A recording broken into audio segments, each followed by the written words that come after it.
कि आपका संघ की पृष्ठभूमि रही है जी। और अब एडमिनिस्ट्रेशन का इतना बड़ा जिम्मा आपको मिला है, तो एक तो ये है कि आपको कभी एहसास हुआ था इस बात का पहले से कि आप उत्तराखंड के मुख्यमंत्री का जिम्मा आपको मिलेगा?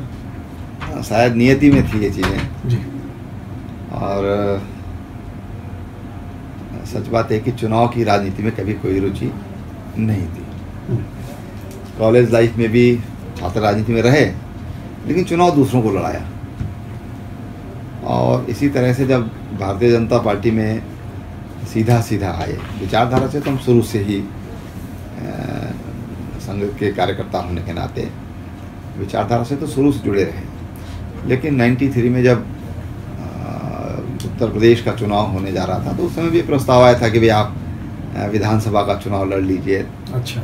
लैंसडाउन विधानसभा होती थी, तो मैंने कहा मेरी चुनाव लड़ने में मेरी कोई रुचि नहीं है। और बाद में संगठन की जिम्मेदारी का ऑफर आया और ये कहना चाहिए कि नाना करते भी अंत में हमने स्वीकार किया कि भाई चलो संगठन का काम हम करेंगे। संगठन का काम करते रहे। 2000 में राज्य बना, तब भी संगठन काम हम कर रहे थे।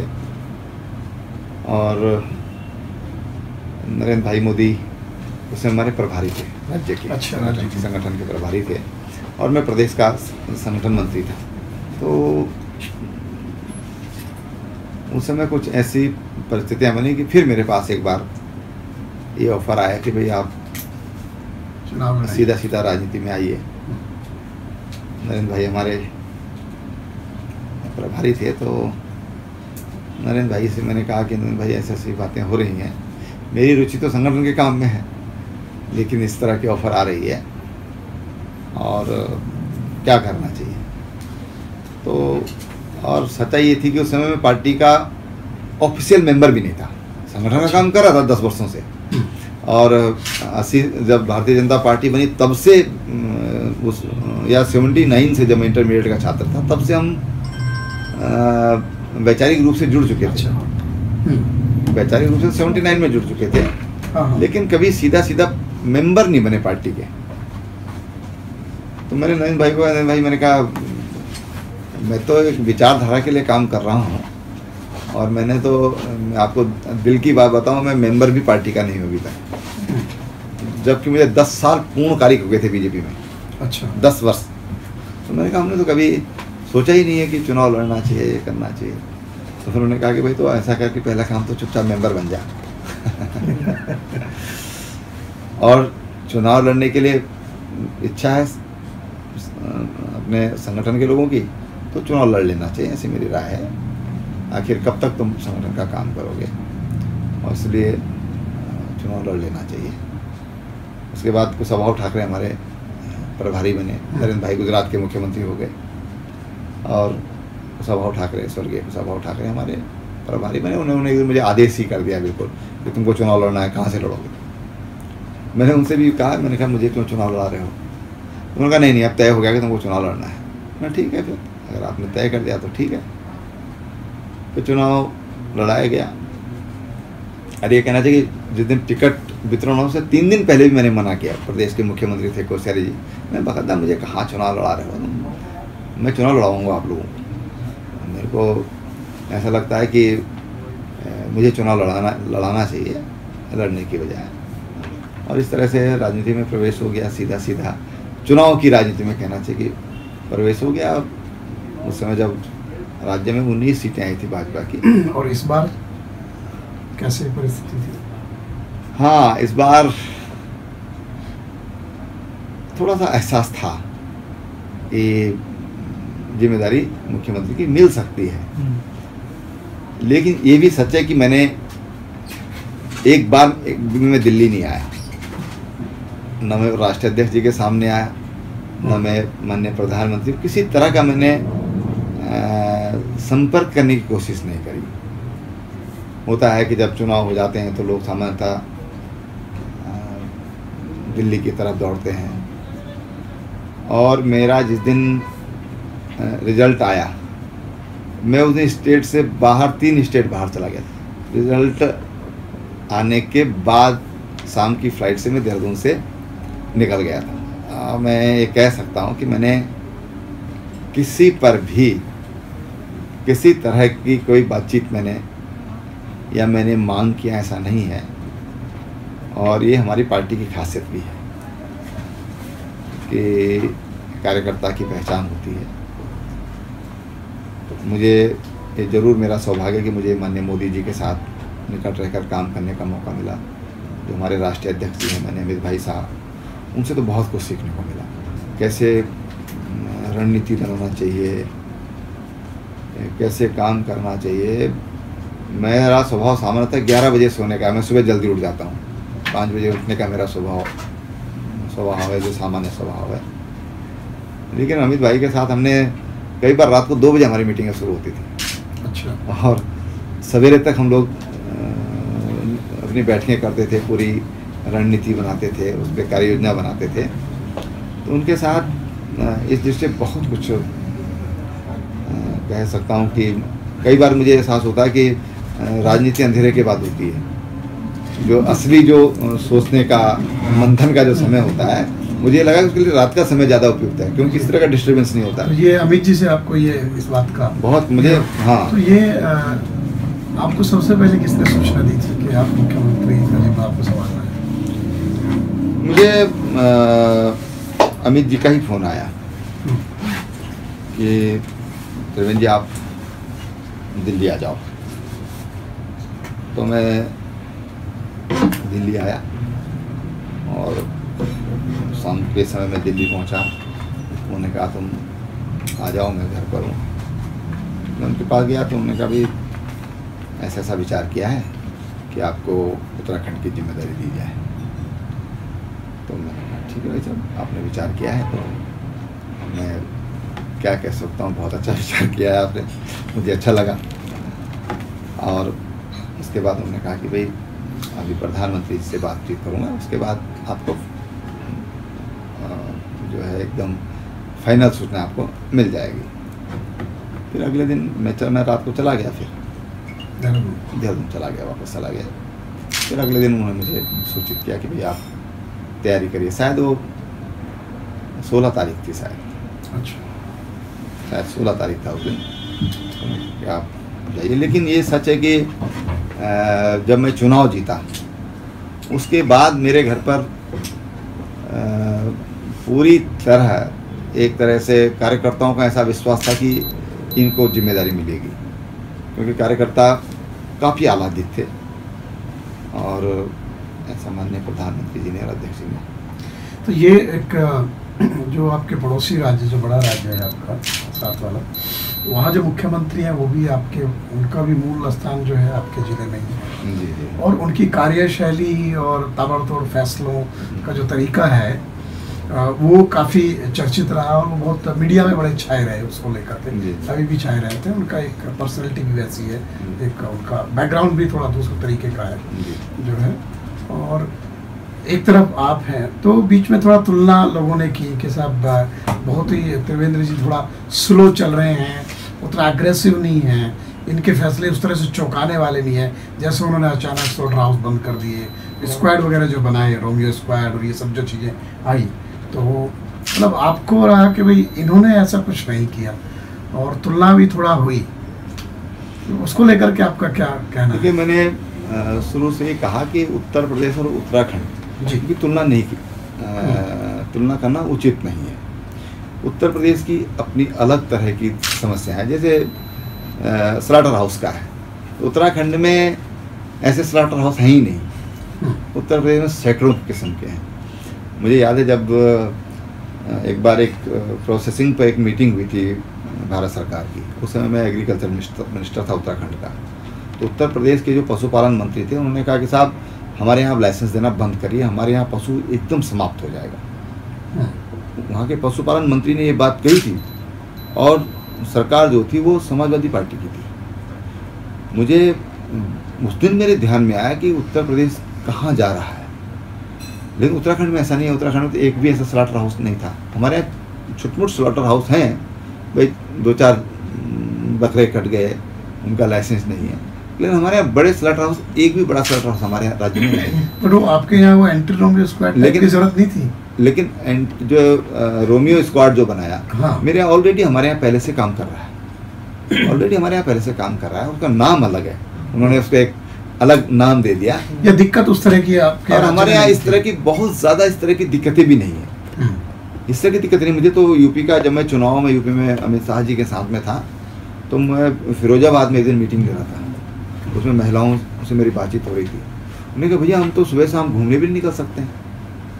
उन्होंने एक जाति विशेष के लोगों का नाम लेकर कहा कि उनके छोरे आते हैं और पिस्टल दिखाते हैं और चैन छीन कर जाते हैं। हमारे इस तरह की प्रॉब्लम नहीं है, हमारे यहाँ लाइन ऑर्डर कोई छुटपुट घटनाएं हैं, वहाँ जितने ज़िले में हो जाती हैं उतने हमारे यहाँ प्रदेश में साल भर में होती हैं। और इसलिए हमारे यहाँ मैंने कहा कि बिल्कुल भिन्न तरह की हैं। और बल्कि मैंने एक बार मजाक में कहा मीडिया से कि भाई, मैंने कहा मैं तो पहाड़ी राज्य का मुख्यमंत्री हूँ, मेरे यहाँ तो धीरे धीरे चलेगा, वही टॉप तक पहुँच पाएगा, मेरे यहाँ दौड़ के नहीं पहुँचा जा सकता है। मैंने कहा यूपी में तो 120 की स्पीड पे गाड़ी चलती है, मेरे यहाँ तो 30 की स्पीड पे चलती है, तो मुझे 30 की स्पीड पे चलने दीजिए आप। हाँ, लेकिन मेरी गाड़ी की जो स्पीड है वो लगातार बनी रहेगी, आगे बढ़ती रहेगी, मैं अपनी चाल से चलूँगा। अच्छा, ये एक बड़ा एक हालांकि कोई फर्क भी पड़ता है, उससे लोग कहते हैं कि साहब 100 दिन हो गए, तो आपको भी लगभग अब 100 दिन होने वाले होंगे, हो जाएंगे, तो ये आपने कुछ एजेंडा तय किया था पहले 100 दिन में क्या करेंगे, और उस पर कुछ अमल हुआ या कोई ऐसा कुछ था? देखिए, हमने बहुत ही, मैं कह सकता हूँ कि बड़ी उपलब्धि हमने इस बीच में हासिल की। अगर हम अवस्थापना के क्षेत्र में देखें तो एक वर्षों से एक मुजफ्फरनगर देवबंद रोड की रेल लाइन का मसला अटका हुआ, बहुत दिनों से अटका हुआ था, और मुझे लगता है कि 6 साल से लगभग वो लंबित पड़ा हुआ था मसला।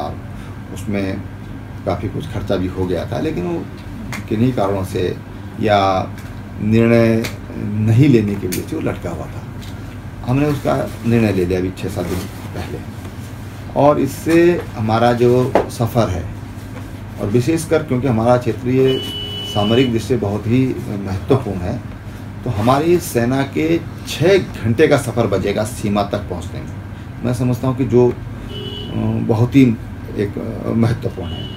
देहरादून से जब हम हवाई जहाज़ से दिल्ली आते हैं तो 1 घंटे पहले वहां पहुंचना होता है, और आधा पौन घंटा पहले घर से, यानी कि 1.5-2 घंटा पहले आपको घर से निकलना होता है, और लगभग 40 मिनट का सफ़र है। फिर एयरपोर्ट से अगर आपको मध्य दिल्ली में आना तो आधा पौन घंटा उसमें लग जाता है, तो कुल मिला के 3-3.5 घंटे 4 घंटे सफ़र में लग जाते हैं। आज देहरादून से अगर अब जब हमारा रेलवे लाइन बन जाएगा, और उम्मीद है कि हमारा ये बहुत जल्दी बन जाएगा, 1-1.5 साल में बन जाएगा, तो हमारा 3.5 घंटे में हम दिल्ली पहुँच जाएंगे। तो एक हवाई जहाज के टाइम में आप जो हाँ, और कितना सस्ता हो जाएगा। मुझे लगता है इससे हमारे हवाई जहाज की जो किराया है उसमें भी कमी आएगी। इसी तरह से मेट्रो रेल का है, हमने हरिद्वार देहरादून, हरिद्वार ऋषिकेश, ये मेट्रो लाइन का हमने निर्णय लिया है। और उसमें हमने एक अधिकारी भी नियुक्त कर दिए हैं जो रेलवे के जानकार हैं, और चीफ सेक्रेटरी के स्तर का वेतन हमने उनको दिया है। जो चीफ सेक्रेटरी को हम वेतन देते हैं, किनको लिया? तो मिस्टर त्यागी है, उनको हमने उसके एक डायरेक्टर उसके लिए नियुक्त किया है।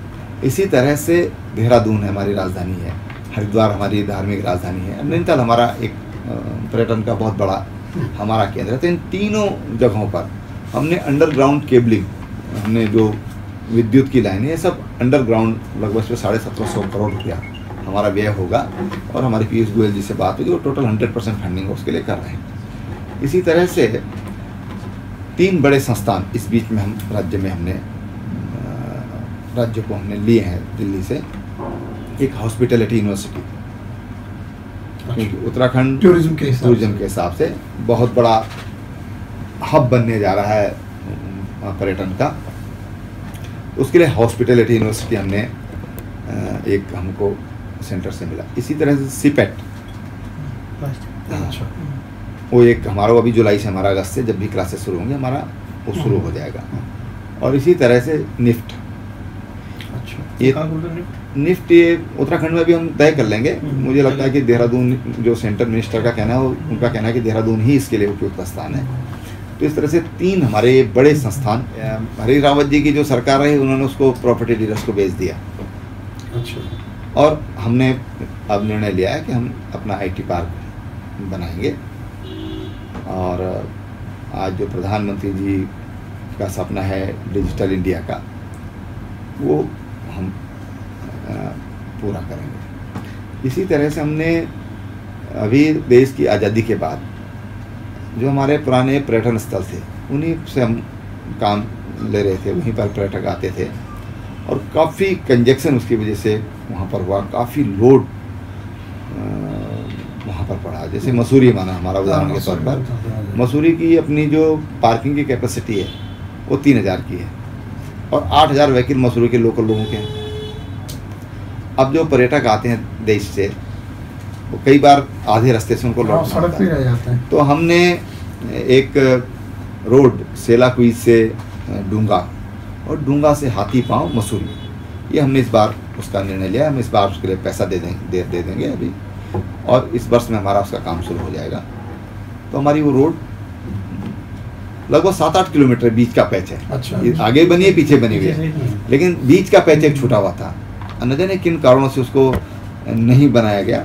तो जब मेरे संज्ञान में आया तो हमने उसको, तो हमारा मसूरी में एक तो देहरादून का भी जो ट्रैफिक है वो भी कंट्रोल होगा, जो देहरादून होकर जाते हैं अभी तक वो फिर उधर से निकल जाएंगे। दूसरा, मसूरी में भी एक दूसरी दिशा से वो रास्ता जाएगा, तो उससे भी हमारा जो काफ़ी जो ट्रैफिक का लोड वहाँ पर। लेकिन जो हमने इस बार जो निर्णय लिया कि 13 डिस्ट्रिक्ट 13 न्यू डेस्टिनेशन, हम 13 नए पर्यटन स्थल हम राज्य में हर जिले में एक हम विकसित करेंगे। सारे जिलाधिकारियों से को निर्देश दे दिया है कि भाई आप 3-3, 4-4 जगह जिले में ऐसे चिन्हित करिए कि जहाँ पर पर्यटन की दृष्टि उसको विकसित किया जा सकता है, और फिर हम उसमें प्रायोरिटी के बेस पर हमको इंडस्ट्रियल डेवलपमेंट के लिए भी कुछ अभी तक कोई फैसला? इंडस्ट्रियल डेवलपमेंट की दृष्टि से हमारे पास हमारा सिंगल विंडो सिस्टम है, और उसकी दृष्टि हम लोग अभी एक इन्वेस्टर्स मीट इसमें इस साल के आखिर तक हम उसको देहरादून में करने जा रहे हैं। अभी जो PhD चैम्बर्स ऑफ कॉमर्स है, CII है, और चीन की टीम हमारे पास आई थी, मलेशिया ने इच्छा व्यक्त की है, बेल्जियम ने इच्छा व्यक्त की है, पोलैंड ने इच्छा व्यक्त की है। उन लोगों के साथ हमारी प्रारंभिक बातचीत हुई है, और चीन के जो उद्योगपति आए थे उन्होंने 700 करोड़ रुपए का एक प्रोजेक्ट भी हमारे सामने रखा है। इसी तरह से जापान से हमारे पास वहाँ के लोग आए थे, उनके साथ भी हमारी बातचीत चल रही है।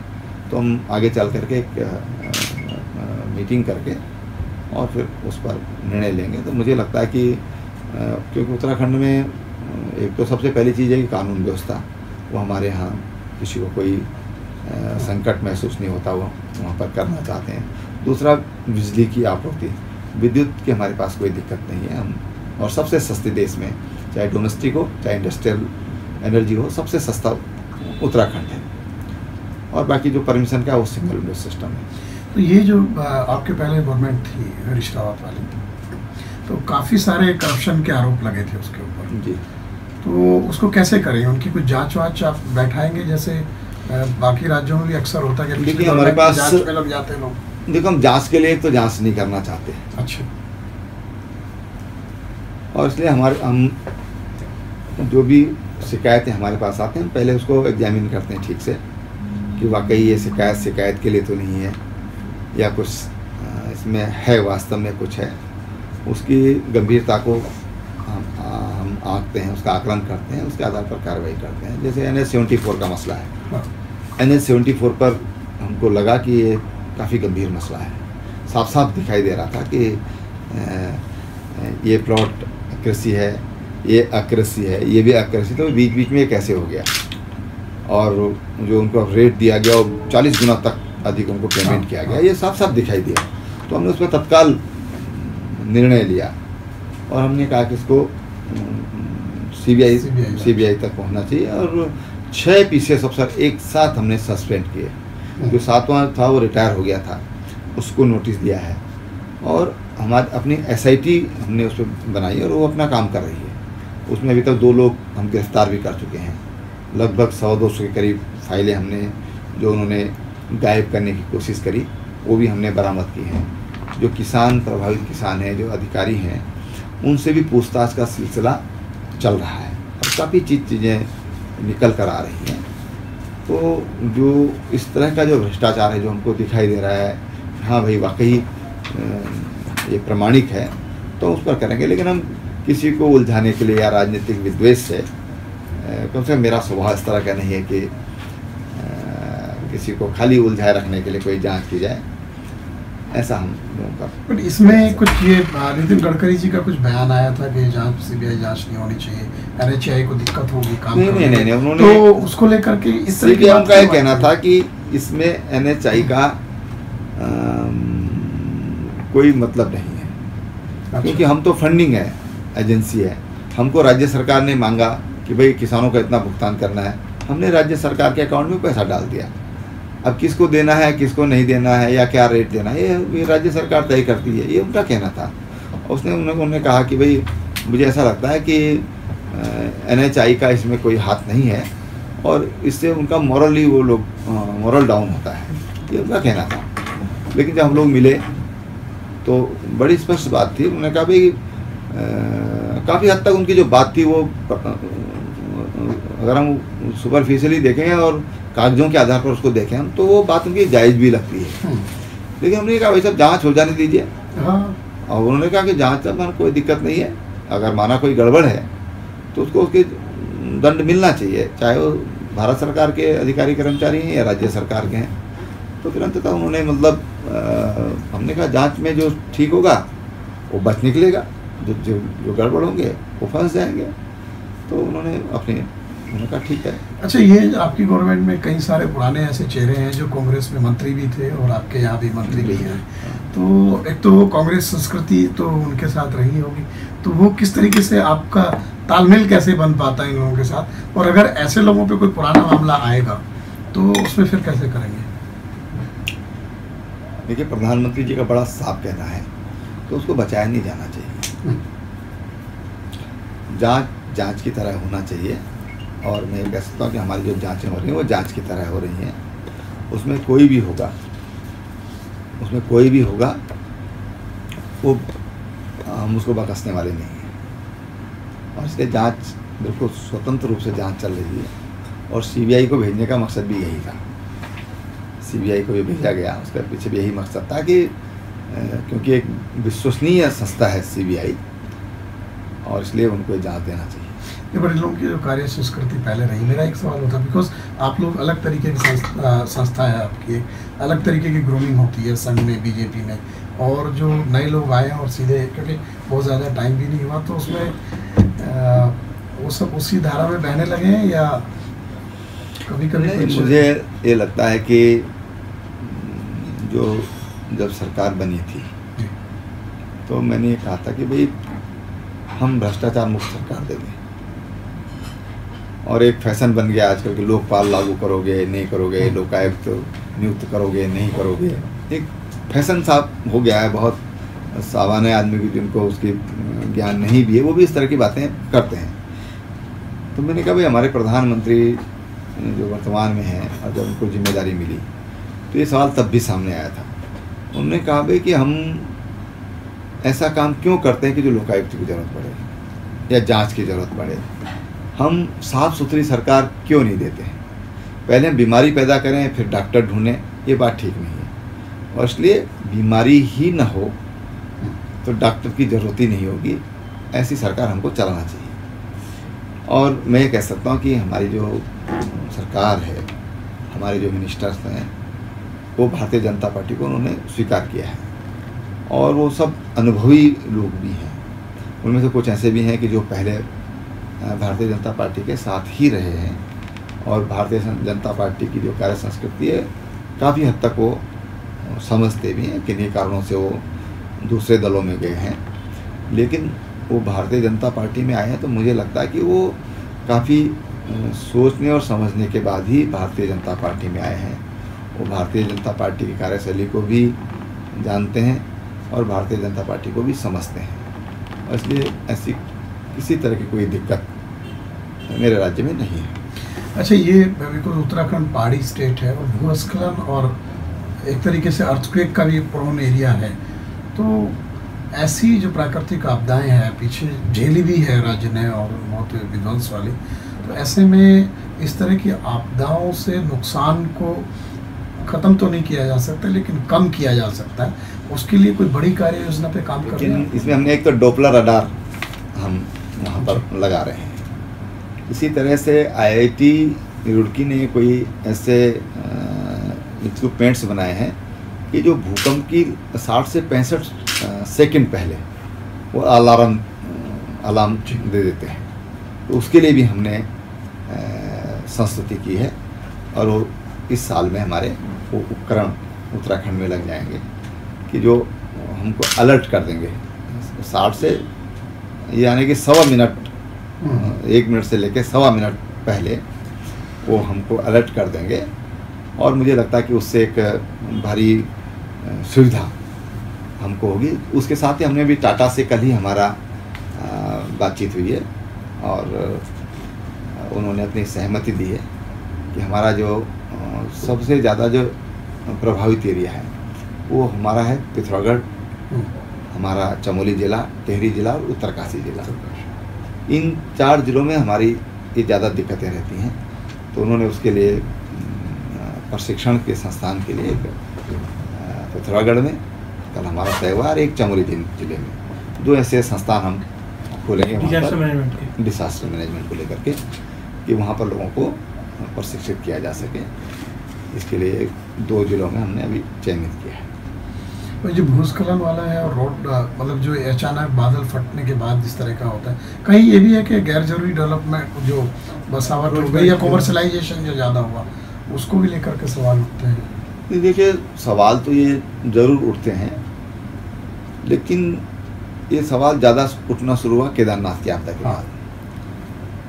और केदारनाथ में जो आपदा आई, जो वहाँ पर जो एक तालाब था ऊपर केदारनाथ जी के मंदिर के पीछे, उसके फटने से हुआ है। और इन सब चीज़ों से जो हमारे पर्यावरणविद हैं, जो वैज्ञानिक हैं, तब से बात ज़्यादा हाईलाइट हुई है। और इसलिए जो निर्माण कार्य हो रहे हैं, जो भी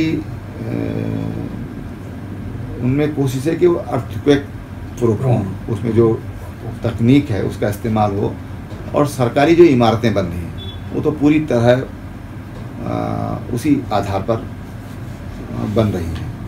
और जो लोग अब नए निर्माण कर रहे हैं, जैसे उत्तरकाशी में 1992 में भूकंप आया था, और उसके बाद जो वहाँ पर निर्माण हुए हैं वो काफ़ी अच्छे वैज्ञानिक तरीके से हो रहे हैं।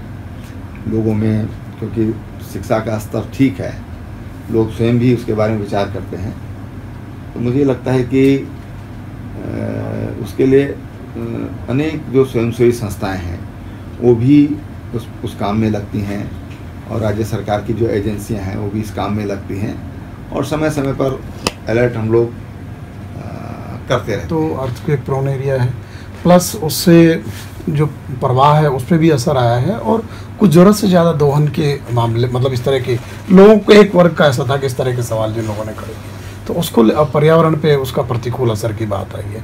तो इसको कुछ समीक्षा करेंगे, या इसमें आपको लगता है कि जो हुआ ठीक ही हुआ? देखिए, एक तो अधिकांश जो हमारी जल विद्युत परियोजनाएं हैं जी, वो रन ऑफ द रिवर है, और उनमें इस तरह का कोई भी जो खतरा है वो ये कह सकते हैं कि बहुत ही न्यून होता है, बहुत कम होता है। अब ये सवाल ज़्यादा उठता है टिहरी बांध को लेकर के। हाँ, टिहरी तो पुराना, हाँ, बहुत बड़ी उसमें झील है जी। लेकिन टिहरी बांध की जो झील भी बनी है वो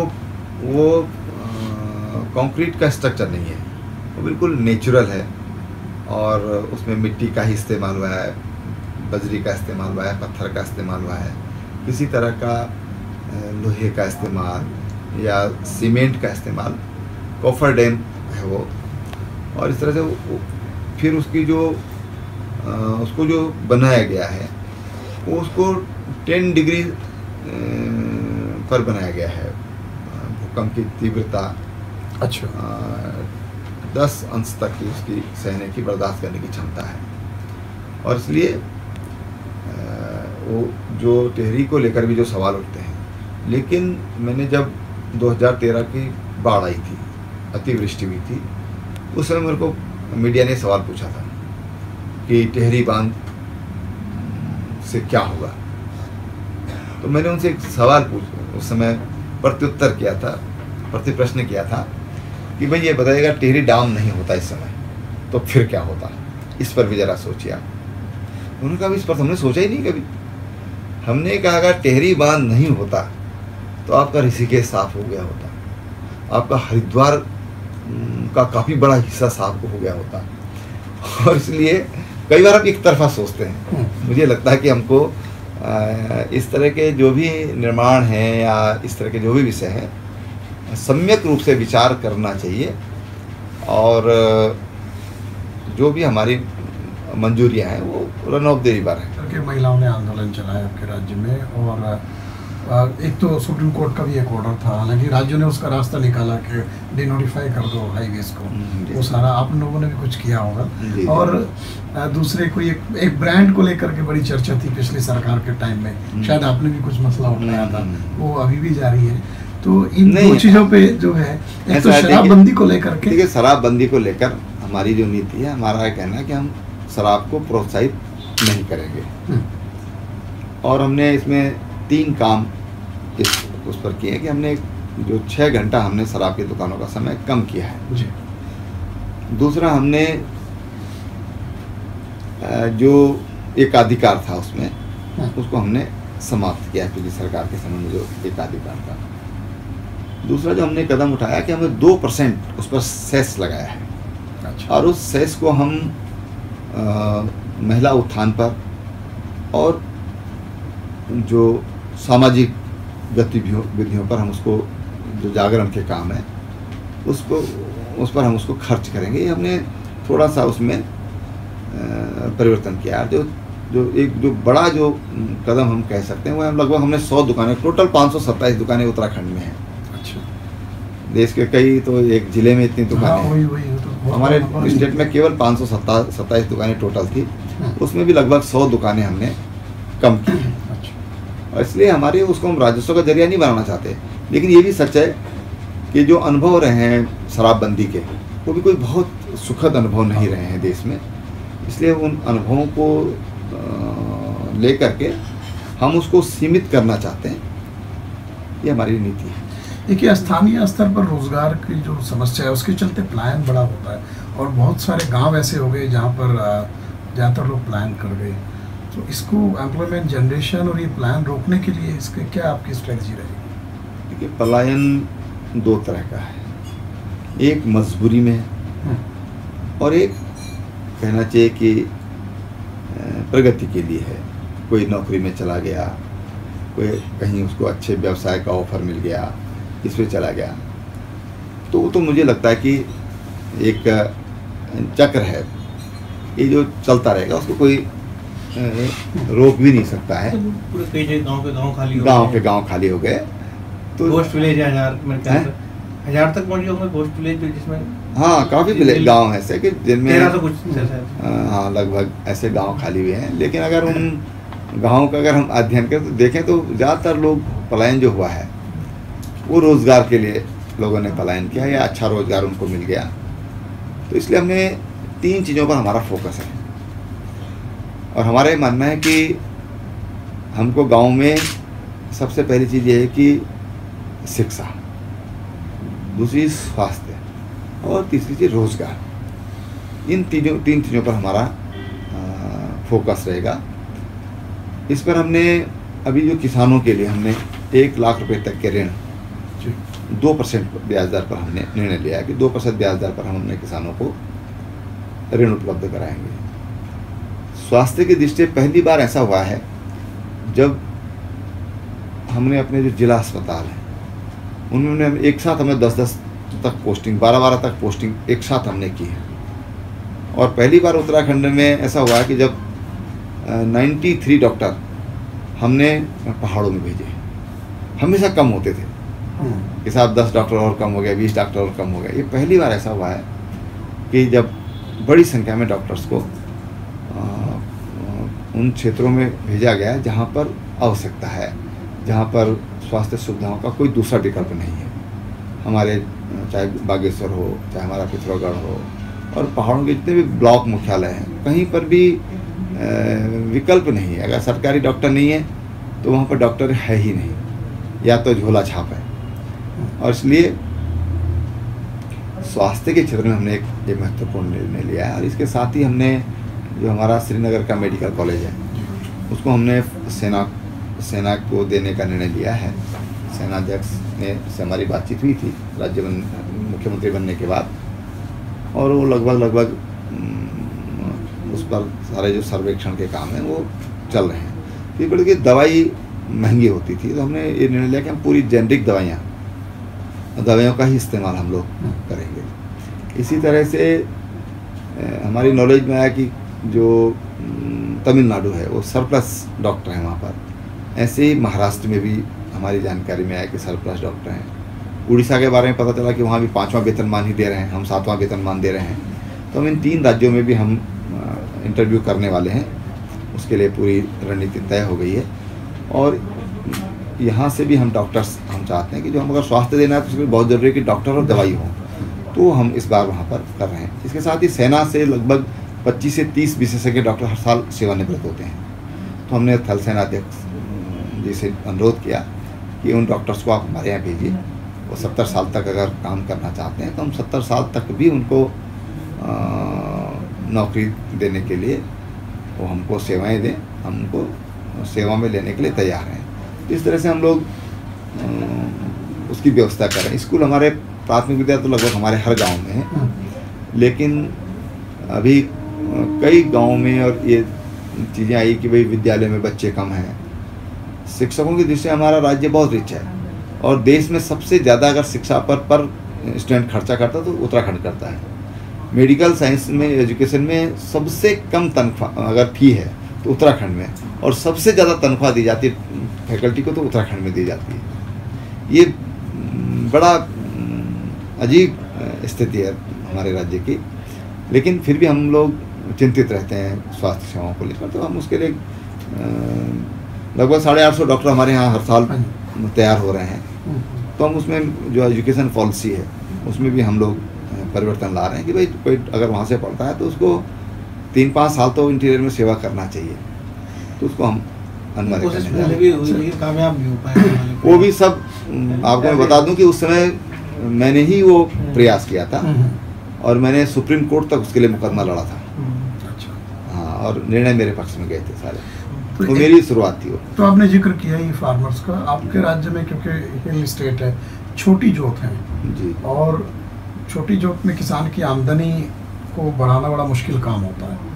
तो कैसे कर रहे हैं आप लोग, मतलब कैसे हमारे यहाँ किसान को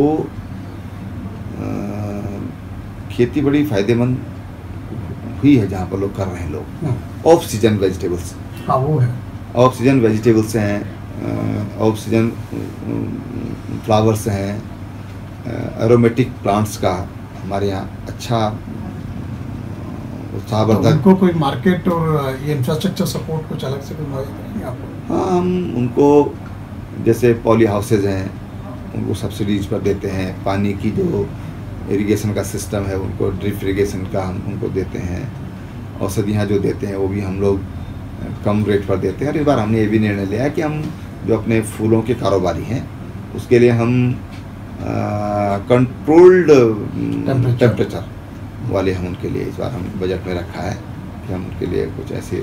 तो ये एक 2% वाला जो आपने कहा कि कर्ज देंगे 2% के ऊपर किसानों को, और बाकी कई राज्यों में अभी वो कर्ज माफ़ी भी हुई है, तो आपको लगता है कि ये 2% का, एक तो ये बताइए ये जो स्टेट गवर्नमेंट का कर्जा है वो है, या ओवरऑल जो कमर्शियल बैंक से भी किसान कर्ज लेते हैं वो भी इसमें नहीं, कहीं से भी जो बाकी जो इंस्टीट्यूशनल क्रेडिट जो भी होगा ब्याज है वो राज्य सरकार वहन करेगी, राज्य सरकार के फंड में से जाएगा। तो कर्ज माफी की कोई आपके यहाँ कुछ जरूरत लग रही है? नहीं, देखिए डिमांड तो करते हैं हमारे फार्मर, लेकिन हमारी स्थिति ऐसी नहीं है कि हमारी जो कुल इनकम है, आय है सालाना, वो लगभग 19,000 करोड़ रुपया है, और लगभग 11,500-12,000 करोड़ रुपया किसानों पर बकाया है, जो किसानों पर ऋण है।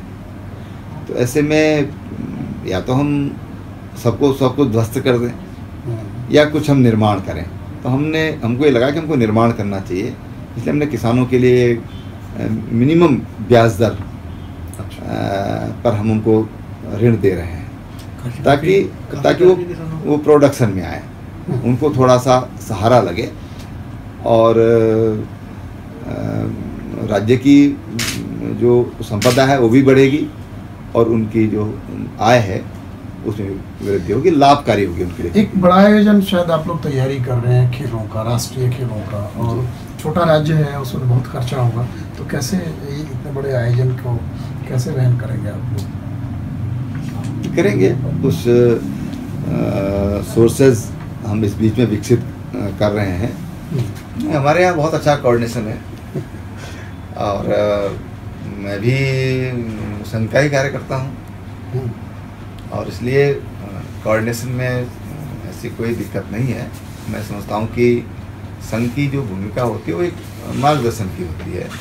संघ का सीधा राजनीति में हम ये कहें कि भूमिका होती है तो ऐसा नहीं है। संघ एक सामाजिक संगठन है और सामाजिक संगठन होने के नाते अपनी राय देते हैं, लेकिन निर्णय तो बीजेपी को ही लेना होता है। अच्छा, कई खैर लोग कहते हैं कि पिछली जो सरकारें होती हैं उन्होंने कुछ भी नहीं किया है। ठीक है, तो जैसे डॉक्टर्स वाला ही आपने कहा कि भाई उत्तराखंड में इतना उस तरीके का है, तनख्वाहें ठीक हैं और लोग को अट्रैक्ट करने मैं समझता हूँ कि पिछली जो सरकार रही है उसमें अगर सबसे बड़ा कोई मुद्दा रहा है और जिसके कारण आज